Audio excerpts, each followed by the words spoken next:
Without a shadow of a doubt, it's the Cronkite Show in social media history. I want to welcome you to the war zone. I got my fabulous co-host Donovan Sadiq, the Nubian Queen Demetra K, and tonight, my old schoolers that's down with it, man. We might go to the cafe tonight, man. I got R&B blues sensation Chick Rogers in the building. Hey, man, we gonna get messed up tonight, man. Y'all better get a seatbelt because it's finna be on. Say, I wanna take the time out to say welcome you to the war zone and another fabulous day. I hope you guys are sidetracking that corona as best you can. I hope you sidetracking that corona as best you can. But it's always good to see my co-host in the building. And tonight, we got a bona fide legend in the building, man. You can act like you don't know who it is. But I seen the comments when I put a picture up, when I put the flyer up. You got some real fans all around the country that's waiting on you to come in. How you doing, Miss Chick Rogers? I'm doing well, thank you. How you all doing? We blessed. We blessed. Good. Right now, you what city you located in? So we want to shout out to that city while you in here. I'm in Memphis, Tennessee, baby. She in Memphis, Tennessee, y'all. So let's scream at the homies up in. I got some homies up in Memphis, Tennessee, man. They ain't the type that go to the suit and tie functions, but they still my homies in Memphis, Tennessee. So what I'm gonna do is I'm gonna turn this interview over to my good friend Demetra K. So welcome, Miss Rogers. We are so excited to have you here. So I only know about blues, if you will, via my mom and my grandma. And I know a couple of artists and stuff. So I had to do my research on you. And I was listening to this song called Messed Up. You know what? I think a lot of women can relate to that. I know. Basically, where you talking about, how a man, I'm just paraphrasing, he's done you wrong. I mean, in the song, he's even brought a baby home. I was like, ugh. So, can you tell us about that song? I think it's a personal experience, but what made you write and sing that song? Okay, first, I didn't write it. It was written by Omar Cunningham. And we had never met before. Of course, I'd had those experiences, not the baby part. So at the time he called me about the song, I was in the separation with my husband. So it has something to do with the husband, but personally, he didn't write it for me. I mean, he wrote it for me, but we didn't know each other. Yeah, like I said, when I listened to it, a lot of women could relate to that. I mean, I talk about it all the time. I've been cheated on by almost everybody I've been with. But never had nobody bring a baby home. Because if I did, I'd be in the penitentiary conducting this interview right now. Well, I understand. So it looks like you originally started singing in the church. And then, if I'm wrong, please correct me. So originally started singing in the church with your father, and then you joined a group called Clockwork. Is that correct? Clockwise. I'm sorry, Clockwise. So can you tell us about your experience with Clockwise and then your experience singing in the church and what made you transition from the church to, I guess, what they call secular music? Okay. Singing in church was that's where I started. And secular music, I kind of sneaked and did it when my parents didn't know. But how I got with Clockwise, after I finished high school, of course, my mom wanted me to be a nurse like her. So I went to school for nursing. And December of 1979, I had a patient to call me the N-word. So I immediately got mad, of course, and I was ready to quit the job. So my supervisor said, don't quit. But Clockwise called me the same evening after I got off work and said they needed a female to audition for USO tour in Germany. So I told him, yeah, I'll audition. So when I auditioned, because they didn't have a female, and it had to be a female in the group.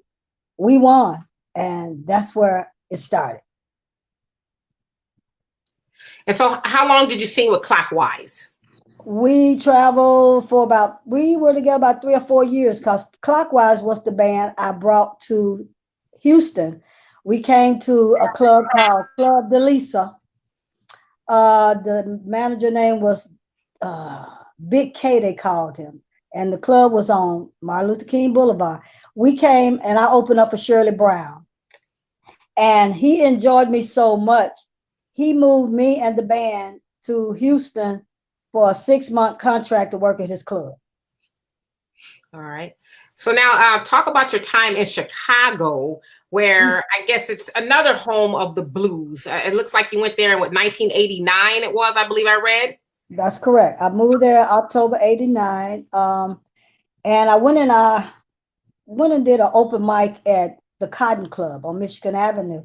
And this guy, I'll never forget him. I'm trying to think of his name. He played, it's on the tip of my tongue. He played on Kawas, Jimmy Spinks. He told me, he said, girl, you sang the blues. This Cotton Club was a jazz club. So he took me to the club called Kingston Mine. And when I auditioned, of course it was a blues club, but I auditioned with neither one of us. And the club owner said, you need a job? And I told him, yeah. So I worked that blues club for over about 4 blues clubs in Chicago until up to 99 when I got married. Well, let me ask you something, Ms. Rogers. I know we lost a great one, over the weekend. We lost a great one, Betty Wright. Betty Wright, yes. How influential was Betty Wright to your career? I love me some Betty Wright. And if by you being DJs, I would need help with this. Betty Wright had a song that was reggae-like feel. And I used to sing it, but I can't remember the name of it. And I don't remember what album it was on. But I love me some Betty Wright. She was but my idols were Aretha Franklin, Patti LaBelle, and Shirley Caesar. Speaking of that, you just mentioned Patti LaBelle. You shared the stage with Patti LaBelle. How does it feel to actually be and meet somebody that influenced you? I mean, what was that feeling like? I was so nervous I wanted to throw up, but I didn't. You didn't try to outshine her, did you? I wasn't trying, but I think I did, because I had a big article about me in the newspaper the next morning, and they said that I did. So I guess I did. Is Patti the diva off stage like she is on stage? Well, I didn't get a chance to meet her off stage, but I was trying to hand her back the microphone, and she was like, you gonna finish this song. So that kind of made me, because she asked Memphis, who is this? Because I had too much voice, I guess, to be so little. She asked them, who is this lady? And everybody said, Chick Rogers. She said, oh, y'all know her, huh? And she promised me that she was gonna help me, but okay, I've heard that 1,000 times, and here I am. I never heard from Patti again. So, I mean, you've worked with a lot of people. Tell the audience some of the people that you've had the opportunity to work with over the years. Ooh, my favorite was Bernie Mac. I've also worked, Coco Taylor promoted a CD on me, and in the midst of promoting it and everything, that's when she passed. I also did her wedding, and I also worked in her blues club. She was like a godmother to me. So many.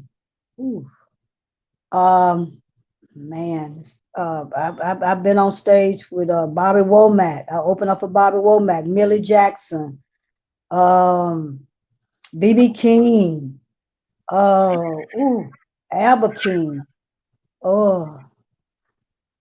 That's just a few that I could think of.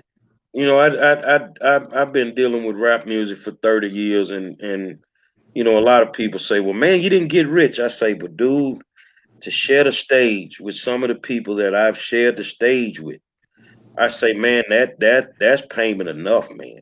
Some days, because you Yeah, that's a got good a feeling. plethora of experience when you Yeah. watching how they do what they do. You know, I've Right. had the opportunity to just sit and watch Bobby Womack warm up, Oh, and I'm like, me too. damn, Yes. yeah, because I mean it's serious, man. And some of them are so serious, and when you get to talk to them, some of them they just regular folk. Yes, they are. They just regular folk. Yeah. So what you got? What you got coming up in this new year, Miss Chick? Even though we're in the middle of a pandemic, being an artist never stops for us. So what you working on right now? Well, I'm working in a couple of songs. I got a couple of writers working with me on some songs, but I want to go to work, get on the stage.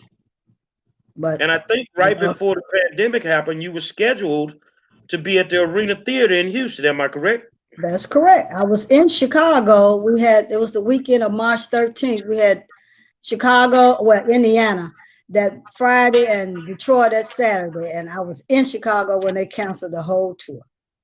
Wow. Yeah. Dimitri? So obviously you've toured all over the world.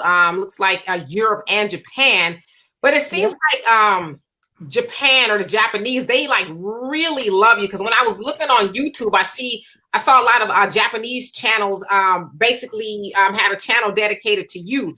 And so from what I saw, so how are the fans different in Japan than they are out here?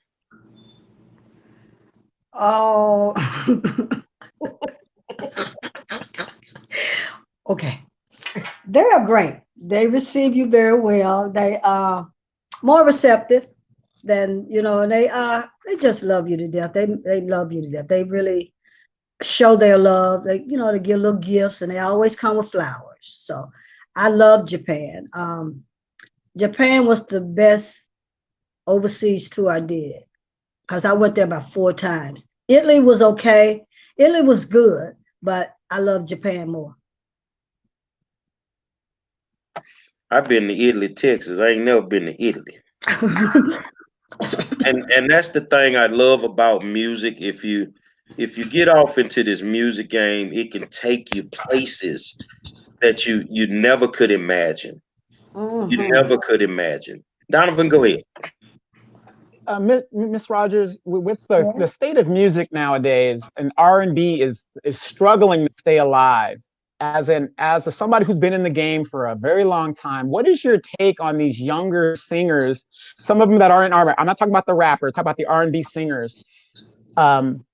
What's your take on the industry with these younger singers and some of the stuff that you had to go through? Because back in the day, we had the Chitlin circuit. We had our little thing that we did. Yeah. Now you've got these younger girls coming in, or younger singers coming in, and the industry's changed as the way they market themselves. But just what's your feeling about how the industry is now versus some people, I think it was somebody said, like, putting in work. Dionne Warwick. It was Dionne Warwick. She said, like, Beyonce, how is she an icon when she hasn't put in the work yet? Amen. Not much of messages to me, what they singing. I don't understand what they're talking about. And they don't put on no clothes. So I don't care much about the R&B today, because the R&B today really don't have a message. You know what I'm saying? There's no message in the music. It's just a lot of take off your clothes, or I'm going to tear up your car. That's not music. That's not music. I'm gonna say this, with you saying that, the one thing I can always say in the blues arena, no matter who did it, male, female, they were always dressed impeccably well. Always. I mean, I looked at some of the old YouTube videos. Yeah. Tyrone Davis, one of the cleanest cats you ran across, man. You see what I'm saying? BB King stay suited up. Always. The females, I mean, Millie Jackson and all these folks, they carried themselves Amen. On a different level. Yes, sir. Yes, sir. So, I want, if you could speak to the younger audience, whether it's R&B, blues, or whatever, especially the females, because I have a problem with that right now. I don't think you have to exploit yourself That's to right. be an artist. That's What right. would you tell the younger female artists right now as far as just being a lady in the industry? Just because you have a nice body, or a man said that you're cute and you got all this, doesn't mean that you have to show it. Give them something to think about or to imagine. Don't let everybody know what what's on your mind. And if you're going to sing with a message to get out to people, to help somebody that's going through something, or help somebody that need to know that they can be loved, and no matter who they are and what circumstance they're in. All I say is just sing and keep your clothes off. Demetri? So keeping along those same line of I guess questioning, how do you think the music industry got to where it is now, away from artists who had class and dressed with class? How and why, in your opinion, do you think it's moved to where it is now? Where, I mean, I can't think of a time in modern day history where I haven't seen many female artists on stage with just a leotard on. I'm like, well, what happened to the pants? Like, That's right. What's going on with that? It's the promoters. It's the promoters that promoting that type of music, because they're exploiting women now. That's all it's about. Sex is selling, not music, sex. So that's what it's the promoters, and the writers that's writing that kind of music. That's why I can't get no hit, because they playing that kind of mess. I can get a hit. I take that back. It's bad, because people like me with a good voice and a message to get out there, that's not what the young people don't want to hear, and they're the one that's buying the music. You don't buy records no more, you just download. So it's the industry, the promoting. That's what I think. I'm gonna go to the business side, Miss Chick. All right. Payola. Back in the day, we know it was what it was. Does it still exist? And if y'all don't know what payola means, that means paying these radio stations to play your records. We know back in the days, if you watch Cadillac Records, the movie. Yeah. You saw Chess had to pay to get money played. Is it still going on, or how was it trying to be an artist back during the payola era, which was very, very prominent? Well, if I'm paying a DJ to play my music, I don't know nothing about it. My manager doing that. But I yeah, I know what's going on back in the day, but I ain't paid no DJ. I think they just love my song. That's what I'm hoping. Because if that's the case, then I won't be played for a while. If I got to grease their palms. But I ain't got no money. So let me ask you this question, because it happened to tons of artists. Has anybody, especially in the olden days, I mean, even now, has anybody ever stolen your material and used it and blew up on it? No.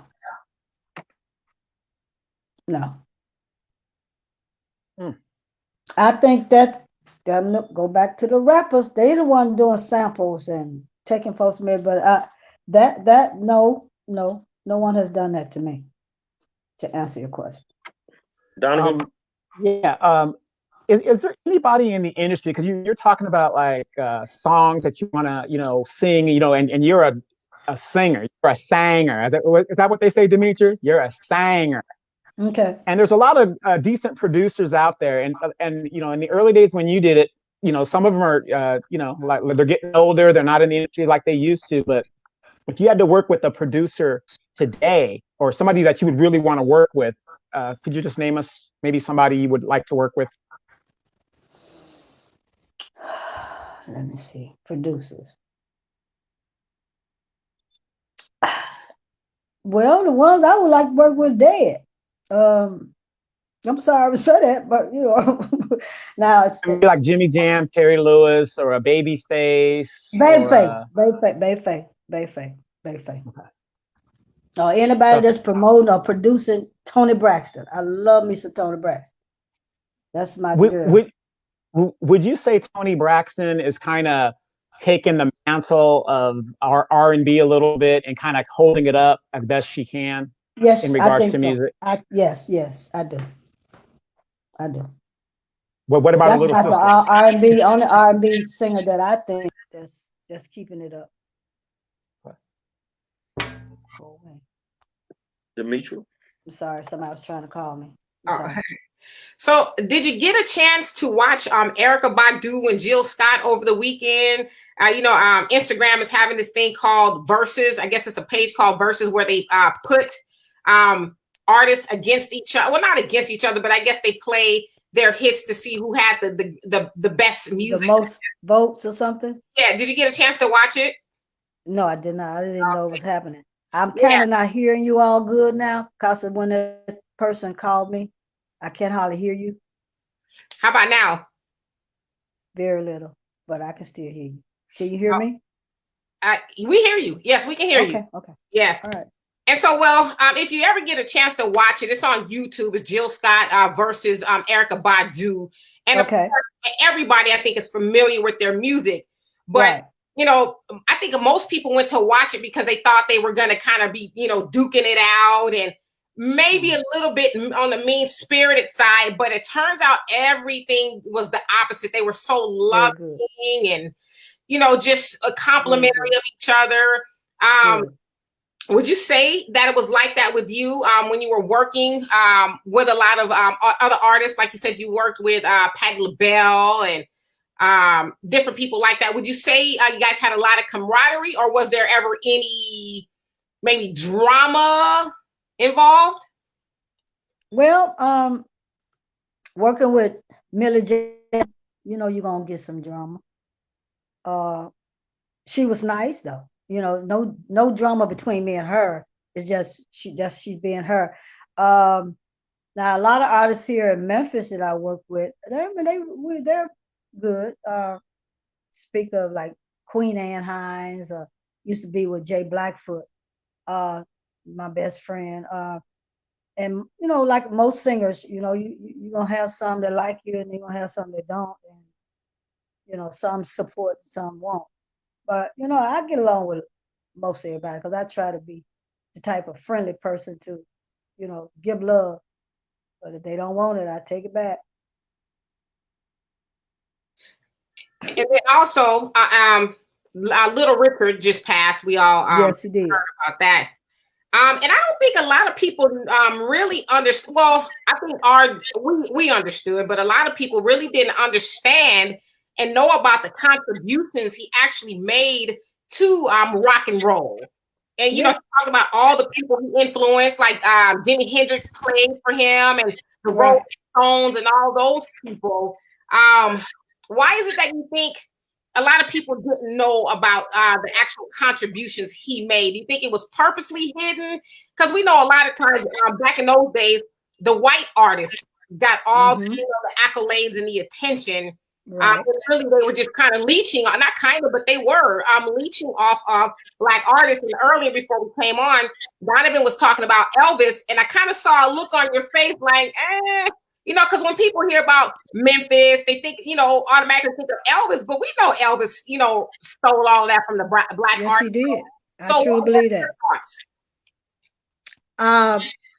I think Elvis and all the Beach Boys, all of them stole music from the Chuck Berry, even some of the dance Jackie Wilson did. Somebody stole some of that. I mean, yeah, because I was born in '58 and I saw a lot of racism. And I tell you, when they said that Elvis Presley was the rock and roll, I'm like, hell, he wasn't even thought about Chuck. What about Chuck Berry and, like you said, Little Richard? But they will play music and don't even put our picture on the albums. You know what I'm saying? They put a white person picture on it, but they use our voices. So, sorry, I didn't like that at all. Memphis is quote unquote the home of the blues. The home of the blues. Let these folks know some of the artists that came out of Memphis, Tennessee. Jay Blackfoot, Aretha Franklin, Shirley Brown was from St. Louis, but she you could say she come out of there. I just gotta stop this. I just can't think of everybody, but you know, those name a few. Chick Rogers. Exactly. BB King. Yeah. Al Green. Al Green. Yes, Lord. Yes. Stack Records. Yeah, Stack Records. Stack Records, yeah. Man, I'm gonna tell you, and a lot of people don't know that, all of them. that Memphis was actually the birthplace of rock and roll too. It's the home of the blues, and they consider it the birthplace of rock and roll too. And we can't forget 3 6 Mafia. Raul Hernandez, one of your fans, said. So they out of Memphis too. Oh, okay. So, I tell you what. Final question, Miss Demetra. I don't really have a question. I just, have a compliment. I love learning about new artists, and I'm gonna add you to my playlist because I really, I like all genres of music, but blues.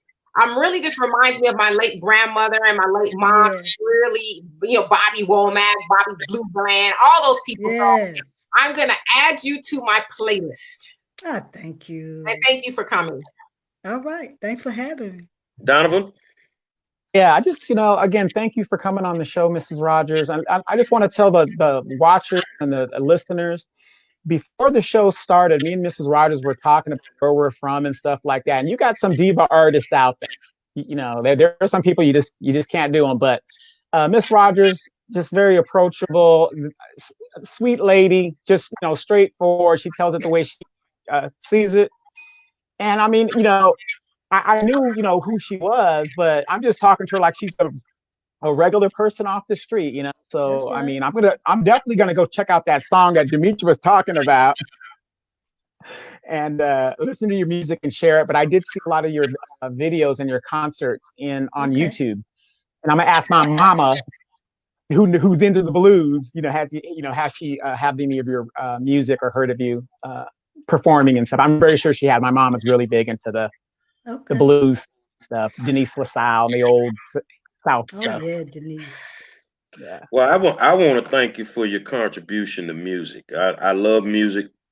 I love all forms of music, and I think that the youngsters need to really gain a measure of respect for the guys that have been in music. And I don't like calling them old artists. I don't do that. For the ladies and the guys that kind of paved the way for them. I don't think that they respect you guys enough. They definitely don't go through half the stuff y'all done been through. What you say to get to the point where they are today. So I appreciate your contribution to music, and you always are welcome back to the War Zone whenever you get ready. Whenever you crank up the next tour, whenever you do a new single, let us know. We want to embrace you and show you some love. I appreciate that so much. Thank you, Miss Chick. We got love for you. We're gonna keep it messed up all night long, y'all. All right. And y'all give a big round of applause for Miss Chick Rogers. Thank you, sweetie. Thank you. Bye. Man, man. That's a real one right there. Like I said, she's just so down, homed and and just and very humble. A lot of people, a lot of stars, untouchable. Don't talk to me. Talk to my PR person. Kind of like Demetra down there. Exactly. Exactly. All right, so we'll go to the second half of the show. I'm gonna put a question up for y'all, and let's see if we can get it answered. So I put the question up. It's gonna pop up. We got the slight delay, but y'all can see it. Now, what I really meant to type is tell us why black people don't like the Republican Party. That's a monster question right there. That is a monster question. Because I was having a conversation with someone earlier. And if y'all get the time, Elvante had a guy on his show named Charleston. And he's a former gang member that got his life in order. Ended up with I'm thinking like a 12-year sentence for murder at 14 years old. And got out of jail, reformed himself. But then he switched to the Republican side. And basically his ideology is kind of lined up with mine. That, everything that he's able to get done for his foundation or his organization, it seemed like the help was only coming from white Republicans. But then we're trained to hate them. So my question would be, and hopefully we get a lot of interaction from the audience, is tell me why black people don't like the Republican Party. You want me to go first? You can go first. Well, I think we should be honest and just lay it all out on the table, tell the full story. The Republican Party has done a lot of things to make black people not like them. I think we should be honest about that. But I think it's mostly because black people have been taught that the Democrats are your friends. The Democrats are the party of the people, right? They give you stuff and, the same old thing. So I think we've been conditioned to think that Republicans are all bad and that Democrats are all good. Well, we know neither one of those things is true. And as my friend James says, we shouldn't like either of them because neither party has done anything, for us to even be talking about. What am I saying? Like, have they given us reparations? No, both sides of the aisle have both said, I don't think black people should get reparations for a whole host of reasons. Even without reparations, have they either party improved the conditions of black people as a whole? I'm not talking about individually. I'm talking about as a whole. How about education in the black community? Has that been improved? What about politics? Has that been improved? Businesses. So none of those things have been improved for black people under any party, but specifically, we've been taught that the Republicans, are the party of the KKK, which in fact, it's not true. It's actually the Democrats are the original party of the KKK. Call them Dixiecrats back in the day, where they were big time segregationists and they didn't want anything to do with black people. Y'all stay over here. We'll stay over there. They were the party. If I'm not mistaken, wanted to succeed from the rest of the country, for a whole host of reasons, racism pretty much. And so we've just been taught, the Democrats are your friends, but in essence, ask yourself, a friend is actually going to help you, right? A friend is actually going to do things for you that you can say, well, you're my friend. And has the Democrats done anything that you can really call them your friend? I get confused by it because, we're supposed to hate the Republican Party, but Donovan, isn't that where we came from? Exactly. Everybody keeps forgetting that it was the Republican Party that, ratified the 14th Amendment and all that other stuff. They did Reconstruction. They tried to do certain things until they got tired of it. But what it is people keep forgetting the Democratic Party is known as the left. The Republican Party is the right. You have a right arm and you have a left arm. You have one body.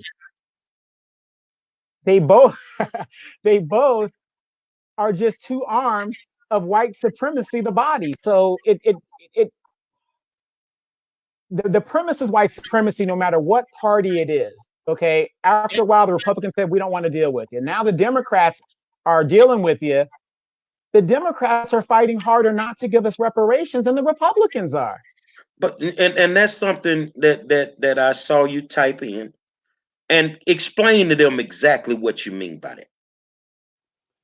Okay, well, what I mean is, like in my comment, I said both parties are two arms of white supremacy. Mm-hmm. Like right now, you have Nancy Pelosi and the Democrats controlling the House. What was the first thing that Nancy Pelosi did as all you people are out of work? You know, the country's going to hell in a handbasket. She's giving money to major corporations. None of this stuff can be done without the cooperation of the party. So trillions of dollars have gone to the corporation. Now she gives you a $1,200 check. And then when you go to the Democrats and say, well, what about reparations? What do they say? We're going to study it. Let's talk about it. But they're coming up with trillions of dollars out of the woodwork. So basically what I'm saying is, it doesn't matter if it's a Republican or a Democrat. There's one thing that these groups agree on: keeping Black people at the bottom so that the system can survive and thrive. They both agree on that. And that's what we got to understand. I'm not telling you to be a Republican. I'm not telling you to be a Democrat. I always tell people, vote your interests. But in my opinion, you need to be an independent. That way, there's some things about the Republicans I like. There's some things about the Democrats I like. But at the end of the day, they should be giving me a transaction for my vote, for my influence. If they don't have it and you don't have a Black agenda, you're not getting Donovan's vote. I'm looking at a comment from James Schneider. GOP call you a nigga. The Dems apologize, but treat you like one. Now I'm going to go inside of that comment. Why you can't, when you do subsidized housing, why can't it be something of decent quality? Why is it that we can't fix the roads in the rough neighborhoods? That the roads that are messed up in certain communities. Why is it that we can't address the violence? It's sort of like they need these ghettos to survive so that they can realistically push their agendas. And maybe I'm saying this wrong. Maybe I'm totally wrong. But I know in my heart, and I know that for a fact, that they create programs, the Democrats, to keep you dependent on the government. They create programs that are designed to keep you poor. But then you get mad at the other side because they say do for yourself. We don't want to do for you. Do for yourself. So I'm trying to see, it's the lesser of two evils. And this political season is a very, very hot one. And a lot of people are looking at us three. They watch this show for insight.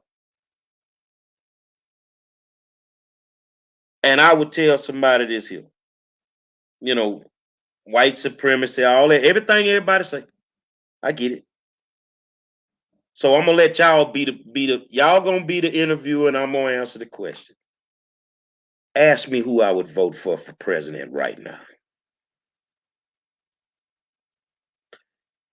If I had to vote for president right now, the Donald probably would get my vote. Now, Joe, I want you to remind yourself of something. Show me what you did for me to make me switch it. Oh, I done pissed Black America off? You might be mad. But it's a lot of people in America that's thinking the same thing. Because the empty promises are not working anymore. They're not working anymore. We don't see anything. And then when people say, hold your vote, you want to get mad at us. So what should we do? Let's put that out there on the floor for these people here. Let's put that out on the floor. What should we do? Continue voting for a party that gives us nothing? Or should we go over here and vote for this party who you say is downright racist, but we racist on our side too? So who should we vote for? I'm going to leave that there because I hurt some people's feelings. Demetri, you want to take that? Yeah, sure, I'll take it. I'm not voting for either one of them because, as Malcolm X said, voting for the lesser of two evils is still choosing evil. Neither one of those parties, the Republicans or the Democrats, have the best interest of Black people at hand, period. The minute one of them start talking about reparations and helping to make, not making completely, but helping to make things better for Black people, then I will entertain voting for them. But I'm like, let the people who are going to actually benefit from those parties vote for them, because after a while, Black people, we're going to be obsolete.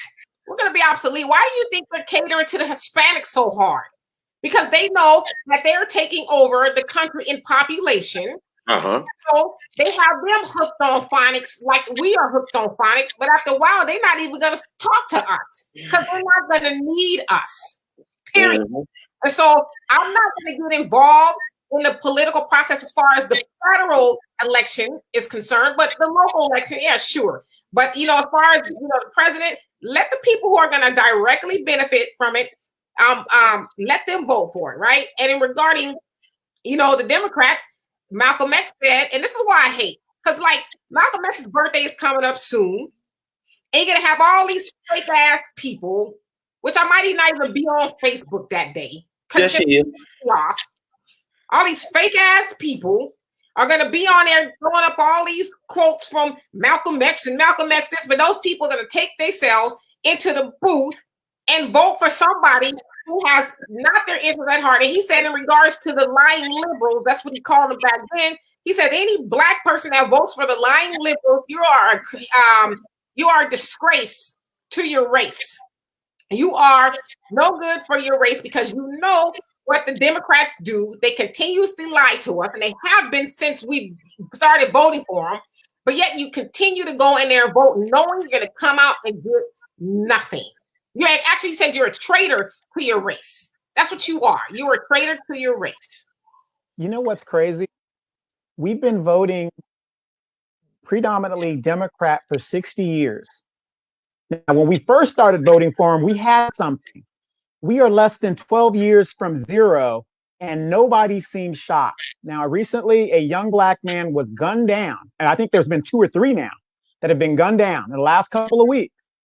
The Congressional Black Caucus, I was shocked when they put out a statement, because that's all I've ever seen them do in my, lifetime, basically. But we still vote for these people who don't have our interests, at stake. But I just wanted the listeners to think about that. For 60 years, when we had stuff, we started voting Democrat. We had property, we had businesses, we had all this stuff. Now here it is, 2020. Our wealth is less than $14,000 a year. And I think they pumped the numbers on that too. They already taken our houses. They're coming for the other houses now. We are less than 12 years from a slave, and nobody seems concerned. This man got shot down. These young Black men are getting shot down in the street. You don't see not one local official in any of the major cities and states saying a word. Why won't these people do anything for us? We don't make them. Okay, so here's the biggest question, because somebody out there is going to ask that. How do you make them? Well, first you can withhold your money. Money talks. There is no power with no money.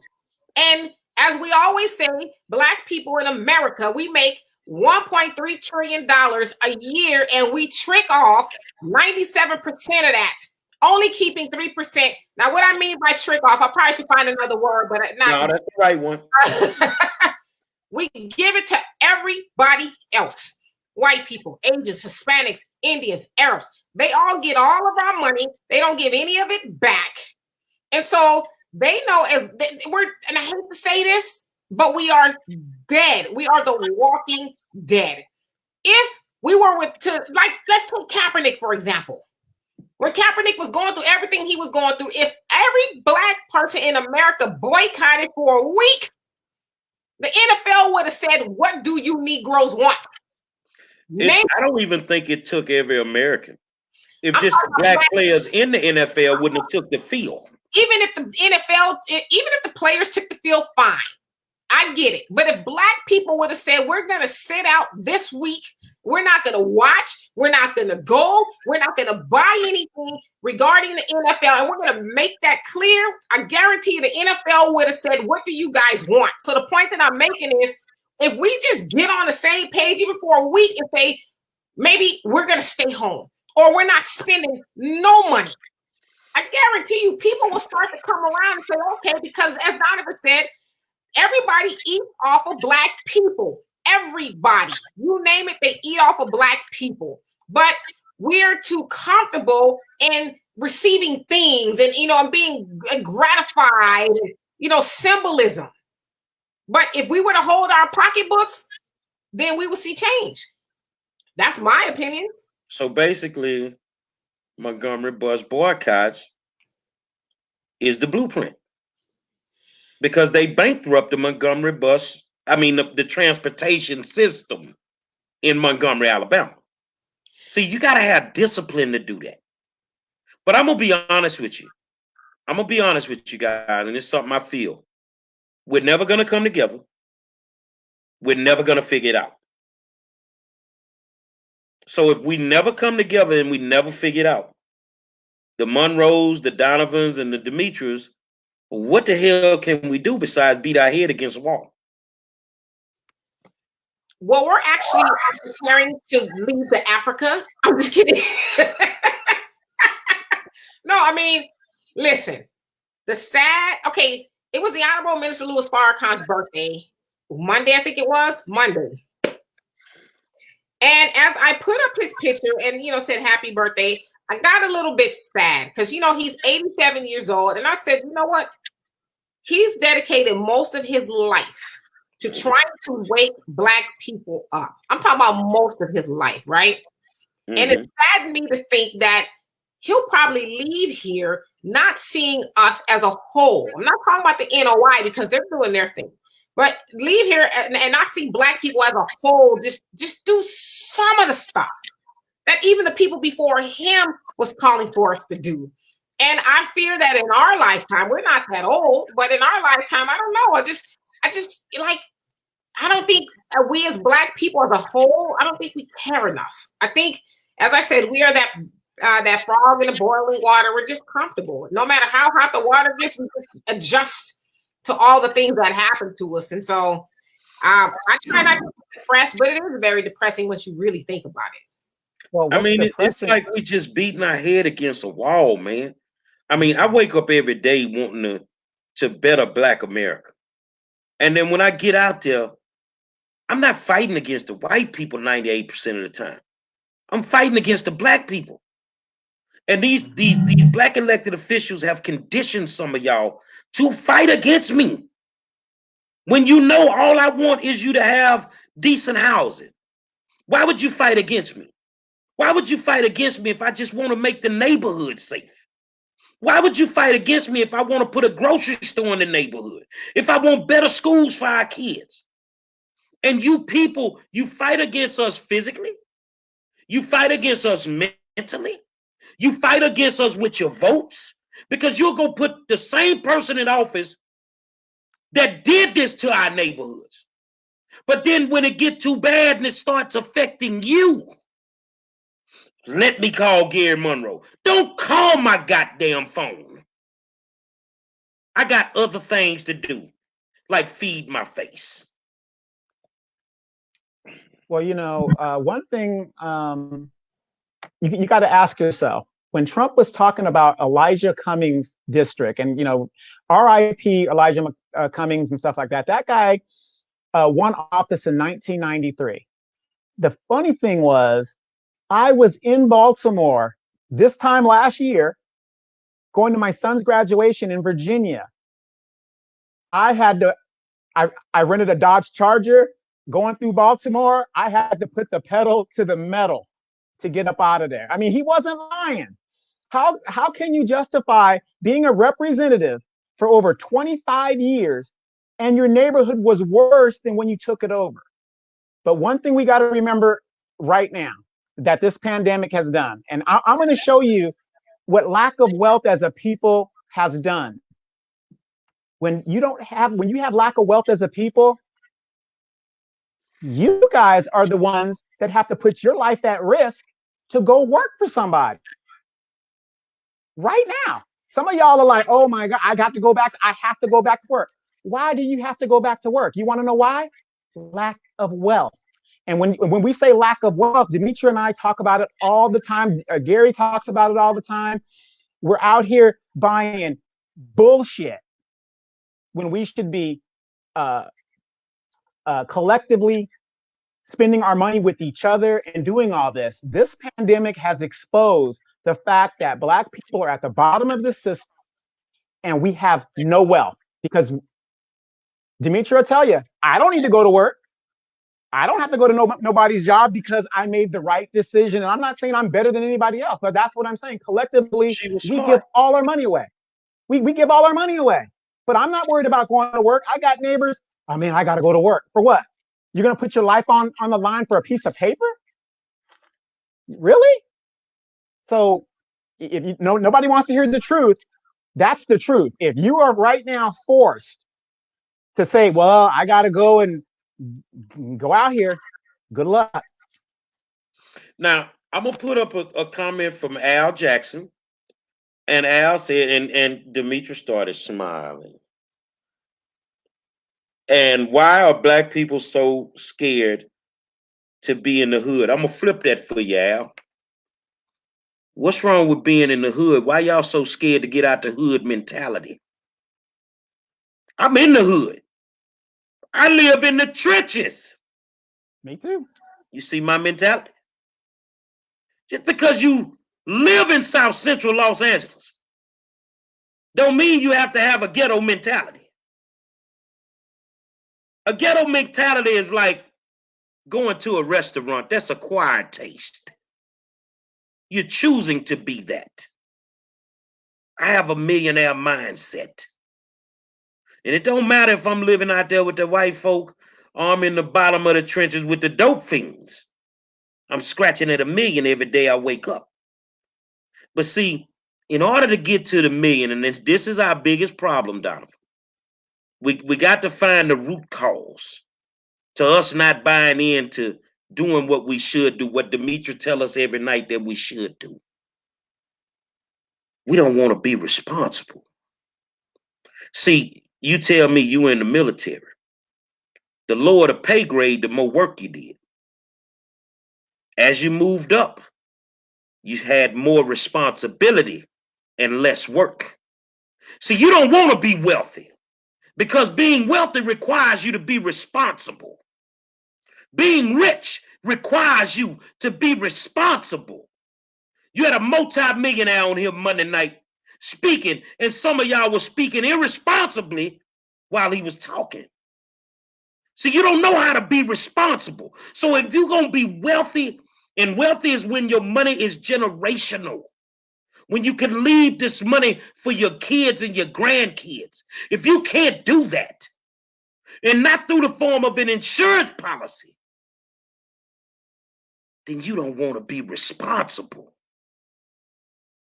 The only way we can pull ourselves out of this hole, we have to take responsibility for the shit that we did to put us in this hole. I want to say, I want to address Al's question. So I get why he's asking that question, because a lot of times you hear people say, oh, I don't want to live in the hood. Oh, I can't wait to leave the hood. I'm leaving the hood. I don't want to live around all those people, this, that, and the other. But I always say, well, if we leave in the hood, who's going to stay to fix it? And he's right. There's a lot of us who are scared to even go through the hood. You know, it was good for us until we got, 2 nickels to rub together. And after we got those 2 nickels, then we want to move. You often hear people say, oh, I'm going to send my children to a better school. What you're really saying is you're going to send your child to a white school. They'll be ridiculed for being Black. Well, they'll learn no knowledge of self instead of staying in the Black neighborhood and fixing it. And I get it, because we just lost Nipsey a little over a year ago because he was trying to help the hood. And a lot of people say, oh, he should have left. But he was trying to do exactly what I'm saying people should do. So I think that's a valid question why people are scared. And to your other point about Tony Busby, that's why I stopped asking him about the politics and all that. I wanted to know his 3 keys to success. Forget all that. Tell us how you got to the money, so somebody who was listening could also do the same things. And I agree with him. Black people, we are so comfortable. We watch the most TV. We consume the most nonsense. And to his point, he said, I mean, him of all people, he said, I don't have to work. He worked 9 hours that day. And he's got money coming out of everywhere. But he's doing the work. And like you said, Gary, we don't want to be responsible. We want the shit to just fall out the sky. We want a job or a good opportunity to knock on the door. As my dad say, many people say, if you don't work, you don't eat. And that's what is going on with us as Black people overall, not all of us. We don't want to work. And I'm not saying like these little McDonald's jobs. I'm talking about put the work in and build our businesses and improve our schools and that kind of stuff. We don't want to put in that work, and that's why we don't eat. And so I agree with you. While Tony was on, people were asking stupid stuff. Are you a Trump supporter? Are you a Trump supporter? But like you said, you broke. It's always the brokest people asking the low-hanging fruit questions. So what? You should be asking him, how did you get to the money? Because I want to get to the money. Let me say this here. When you say low-hanging fruit, why is it every time that something happens, a catastrophe happens, and I mean an earthquake or a hurricane, something, why we always the motherfuckers begging? Mm-hmm. Why we always the one in the motherfucking soup line first? And that's the only way I can say it, because I've really been doing good on my cussing, y'all. But we always are the ones that are the most needy. Because when there isn't a pandemic, when there isn't a hurricane, when there isn't the fires that y'all deal with in Southern Cal, you know what the problem is? We spend 98% of our time fucking off our money. We don't have an emergency. I've been in this pandemic since late February, living off my emergency fund. 6 months worth of money that I saved up. Nothing's behind. Nothing's been picked up. Nothing's been cut off. Because I'm responsible. And then you can't understand why the kids are not responsible, because look at who's teaching them. But my daddy used to say, and this is my last cuss word, hoes go back 3 generations. Mm-hmm. So ignorant Black people go back 3 generations. Absolutely. Absolutely. I know, people don't like to be told what to do, but the blueprint is out there. The blueprint has not changed. And it's amazing to me how we tell you, and Demetria will tell you, she's known me for over 30 years. People will say, well, Donovan, how did you do this? How did you do it? And I will tell you exactly what you need to do. Boom, boom, boom, boom. Do not deviate from it. This is the blueprint. We don't want to take that. But if Joe Blow over here tells you, who doesn't have your interests at stake or isn't doing nothing, you keep voting them in and they keep telling you, I'll get you next time. Didn't Nancy Pelosi say that after the first thing passed? Oh, we didn't get it on this time, but on the next time. Now that the new bill has been proposed, those Republicans ain't going to vote for that new bill. And a lot of you out there that are essential workers, they've already said 30% of you guys ain't coming back to work. Now, here in California, a lot of us are saying, okay, I could hang out for 2 or 3, months. I got a $1,200 check. Demetria will tell you, living in California, I tell people all the time, if you can leave this place, flee. Because if you ain't got the money, you don't belong out here. But my point is this. You got people that live paycheck to paycheck. Okay, it's been 2 or 3 months. California just now extended the stay-at-home order. You just got a $1,200 one-time payment. Now what you gonna do? Your house is due, notes due, your car notes due, and your credit is being wrecked because you ain't making payments on none of it. Final thoughts, Ms. Demetria. Well, I mean, like you were asking when Katrina and Hurricane Harvey and all that happened, you said, why is it that Black people are always begging? For one, we don't have any unity. We don't practice group economics. Every other race of people, for the most part, can take care of themselves. But I think since we are in election season, we should be asking that of the big time Democrats that Black people predominantly vote for. Ask them, why is it every time a disaster happens, Black people always got to go with their hands out? Ask them that, because those are the people who write these laws and these policies and regulations and all these things. And they never do it with Black people in mind. But every election season they come, oh well, I did like that turkey last election season. And then we fall for a hook, line, and sinker. And you guys live where hurricane. I mean, from what I understand, I was telling me y'all getting ready to have hurricane season. You guys,